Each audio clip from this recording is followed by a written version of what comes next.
Hello guys, ఈరోజు అయితే మనం బ్యాంబూ చికెన్ చేద్దామని ఫిక్స్ అయిపోయినాం కదా. ఫస్ట్ అయితే ఈ బ్యాంబూ స్టిక్స్ వద్దులే, వెదురు బొంగులని అయితే కొనుక్కొని వచ్చినాము. ఇది వచ్చి మనకి 100 రూపాయలు పడింది ఇది ఒక స్టిక్. ఇప్పుడైతే ముందుగా దీన్ని కడిగేసుకుందాం, దీంట్లో తర్వాత చికెన్ స్టఫ్ చేసుకుందాం ఫ్రెండ్స్. చాలా సార్లు వీడియోలో చూసిండేది తప్ప ఇప్పుడు చేసిండేది లేదు, ఫస్ట్ టైం నేను కూడా చేస్తున్నా.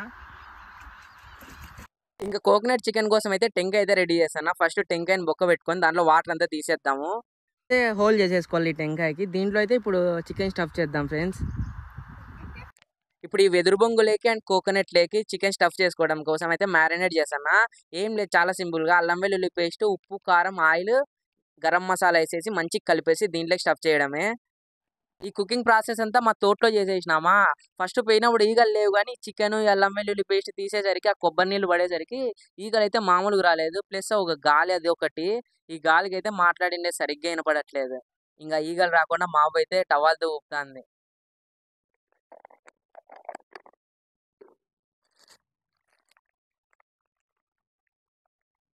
ఉప్పు, కొంచెం నూనె,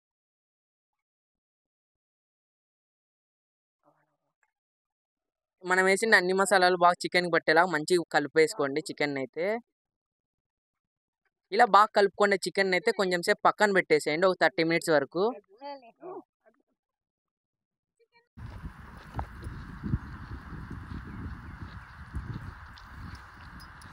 దీంట్లోకి అయితే మంచిగా స్టఫ్ చేసుకోవాలా. ఇవి బాగా కలుపుకొని మ్యారినేట్ అయిన చికెన్ దీంట్లోకి వేసేసి పైన అయితే అరిటాకు పెట్టేసేద్దాము. కలిపిండి అరిటాకే పెట్టేద్దాం, టేస్ట్ బాగుంటుంది. ఇదిగోండి ఫ్రెండ్స్, ఇలా అయితే స్టఫ్ చేసేసుకున్నాము. పక్కన అయితే పెట్టేసేద్దాం దీన్ని. ఇంకా నిప్పులు రెడీ చేసేద్దాం. ఈ టెంకాయ చూసే బాగా పెద్దగా ఉందని అన్నిట్లో నేను ఇదే ఏరుకొని మరీ తీసుకున్నా. తీరా చూస్తే దీంట్లోకి 5 పీసుల కంటే ఎక్కువ పట్లే. ఇంకా సర్లే, టేస్ట్ చేస్తే 5 కంటే ఎక్కువ అయిపోతాయనేసి అయితే దీంట్లోకి మంచిగా కూర్చేస్తున్నా. దీంట్లోకి ఇప్పుడైతే దీనికి అడ్డము అరిటాక్ కానీ టేకాక్ కానీ పెట్టేసి నిప్పుల్లోకి వేసేద్దాం ఫ్రెండ్స్. అంతేగా పీసులు అయితే బయటికి రాకుండా అరిటాక్ని అయితే మంచిగా లోపలి వరకు దూర్చేస్తున్నా. నా బలం అంతా ఉపయోగించి మరి లోపలికి వేసేస్తున్నా దీన్ని. ఈ స్టఫింగ్ అయిపోగొట్టే లోపల మా నాన్న అయితే మంట అయితే వేయడం స్టార్ట్ చేసేసినాడు. టెంకాయ పట్టాలు తీసుకొని వచ్చేసి అంటించేసినాడు. ఈ పొగ ఫస్ట్ పోయినాక టెంకాయ అయితే వేసేసిన ఫస్ట్ మంటల్లోకి. కొంచెం నిప్పులు అయ్యాక బ్యాంబూ స్టిక్ని తీసుకొని వచ్చి అయితే పెట్టేసేసిన. నిదానంగా మళ్ళీ రివర్స్ పెట్టేసేస్తే రసం అంతా కారిపోతుందనే భయంతో పైన పెట్టేసేసిన. ఇవైతే చిన్న కాలుతాయి అనుకుంటే బొగ్గ అవుతున్నాయి. ఏమైతే చూడాలి. వెదురు బొంగు అయితే కాలిపోయింది, మంచిగా నల్లగా అయిపోయింది.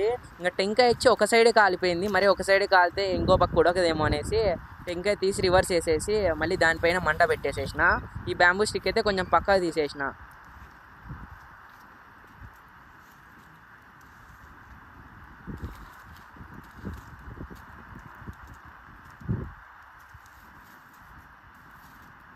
వెదురు బొంగు అయితే కాలింది. చికెన్, ఈ కోకోనట్ చికెన్ అయితే ఇంకొంచెం కాలల్లా, చూద్దాం ఇంకో 5 మినిట్స్ తర్వాత. ఆ వెదురు బొంగులో నుంచి అరిటాకు పీక్తా అంటే మంచి మసాలా స్మెల్ అయితే వస్తుంది. ఆ వాసనకే కడుపు నిండిపోయేటట్లుంది.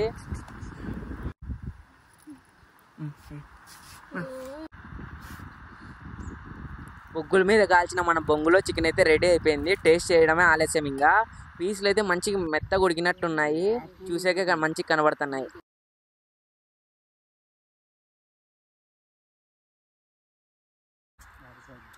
బాగుంది, స్మోకీ ఫ్లేవర్తో చాలా టేస్ట్ అయితే కొత్తగా ఉంది.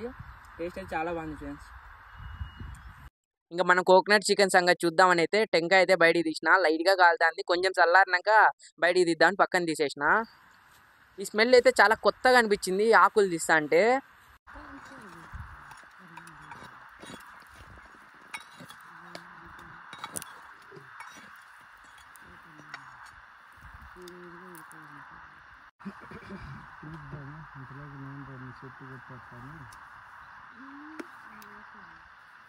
టేస్ట్ అయితే కొంచెం స్వీట్గా, ఇది కానీ కొత్తగా ఉంది. టేస్ట్ అయితే చాలా బాగుంది ఫ్రెండ్స్. పక్కా ట్రై చేయండి ఒకసారి మీరు కూడా. కానీ చాలా లేట్ ప్రాసెస్, చెయ్యి అయితే కాలుతుంది. టేస్ట్ అయితే చాలా బాగుంది. అవ్వా, ఈ టేస్ట్ చూడు, తిను